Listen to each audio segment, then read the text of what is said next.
আজকে কতটা দিন হলো বৃষ্টি নেমেছে, আর ভালো লাগছে না। তো হ্যালো এভরিওয়ান, গুড মর্নিং সবাইকে। সকাল সকাল ভিডিওটা আমি এখান থেকে স্টার্ট করছি। তো নিয়ে নিয়েছি দেখো চা। তো চাটা খেয়ে ডাইরেক্ট কিন্তু চলে যাব রান্নাবান্নাতে। তো আজকে রান্নাবান্না বেশি কিছু না, আজকে রান্না করব খিচুড়ি আর সঙ্গে করব ঘেট। তো বৃষ্টির মধ্যে খিচুড়ি খেতে কে কে পছন্দ করো কমেন্টে জানিও। তো আমার কিন্তু এখানে খিচুড়ি বসানো হয়ে গেছে। আর অন্যদিকে দেখো বাড়ির সবজি কেটে নিয়ে এসেছি। আমাদের বাড়িতে তো মাটি নেই, তারপরেও এই গাছটা হয়েছে। তো নিজের হাতে সবজি কেটে এনে রান্না করার, বাড়ির সবজি খুবই একটা মানে মজার ব্যাপার। আমার কাছে তো খুবই ভালো লাগে। তো এখানে আমি সবজি টবজি কেটে নিয়েছি। আর খিচুড়িটা দেখো রেডি হয়ে গেছে। ফোড়ন দেওয়ার জন্য আমি এখানে শুকনো লঙ্কা, তারপর তেজপাতা, পাঁচ ফোড়ন সব দিয়ে এখন কিন্তু আমি খিচুড়িটাকে ফোড়ন দিয়ে দেবো। আর শসা লেবু কেটে নিয়েছি। এই দেখো আমার খিচুড়ি কিন্তু রেডি হয়ে গেছে। আর অন্যদিকে দেখো আমার কিন্তু সবজিগুলি কাটা হয়ে গেছে। এগুলি ধুয়ে একটু হালকা সিদ্ধ করে নেব, কেননা ছিমের বিচি দিয়েছি তার জন্য। তো এখানে আমি একটু হালকা দেখো সিদ্ধ হয়ে গেছে। এবার আমি সবজিগুলিকে নামিয়ে এবার কড়াইয়ের মধ্যে দিয়ে দেব ফোড়ন। তো ফোড়নের জন্য আমি কিন্তু দুটো শুকনো লঙ্কা, তেজপাতা আর দিয়ে দিচ্ছি পাঁচ ফোড়ন। তো পাঁচ ফোড়নগুলি একটু হয়ে গেলে এর মধ্যে কিন্তু আমি দিয়ে দেবো একটু আদা।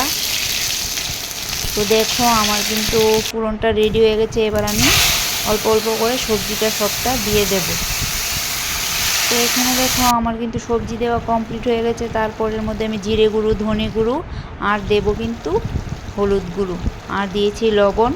তারপর আমি দেখো রান্নাটা করে নিচ্ছি, কেননা আমার হাজবেন্ড থাকতে থাকতে কাজটা সেরে নিলে না আমার একটু সুবিধা হয়ে যায়।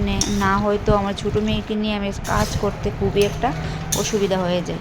তো দেখো আমার কিন্তু এখানে রান্না কমপ্লিট হয়ে গেছে। এর মধ্যে আমি কাঁচামরিচ দিয়ে আর কিছুক্ষণ রান্নাটা সেরে এবার নামিয়ে নেব। তো চলে যাব এবার ঘরের মধ্যে।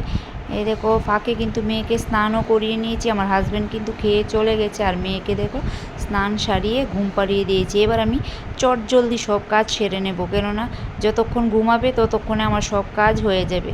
তো এখানে আমি কিন্তু ঘর দরজা গুছিয়ে মুছে এসে গেছি আবার রান্নাঘরটা পরিষ্কার করার জন্য। তো দেখো আমি এখানে রান্নাঘর পরিষ্কার করে নিচ্ছি, গ্যাসের চুলা টুলা মুছে। তারপর কিন্তু আজকে বেশি বাসনপত্র ভরিনি, কেননা খিচুড়ি আর ঘেঁটি রান্না করেছি তার জন্য। আর যেই বাসনগুলি পড়েছিল আমি কিন্তু ফাঁকে ধুয়েও নিয়েছি। আর কড়াইটা বাকি ছিল, তো কড়াইটা মেজে নিয়েছি। এখন যাব আমি খেতে।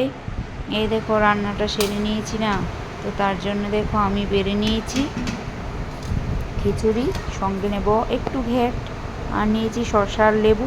তো এখন আমি কিন্তু খেয়ে নিচ্ছি দেখো, কেননা মেয়ে উঠে গেলে আমার খাওয়াও পসিবল হয় না। তো খেয়ে আমি বাসনটা ধোয়ার পর আমি উঠোনটা ঝাড় দিয়ে দিচ্ছি, কেননা বৃষ্টির মধ্যে উঠোনটা ঝাড় দেওয়া যাচ্ছিল না।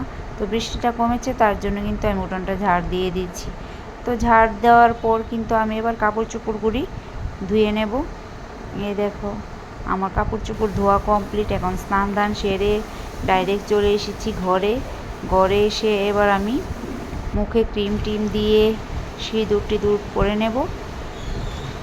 তো পরে কিন্তু আমি চলে যাব তুলসী তলায়। তো তুলসী তলাতে কিন্তু আমি ধূপ টুপও দেখিয়ে দিয়েছি ফাঁকে, সেই ক্লিপসগুলি আর নেওয়া হয়নি।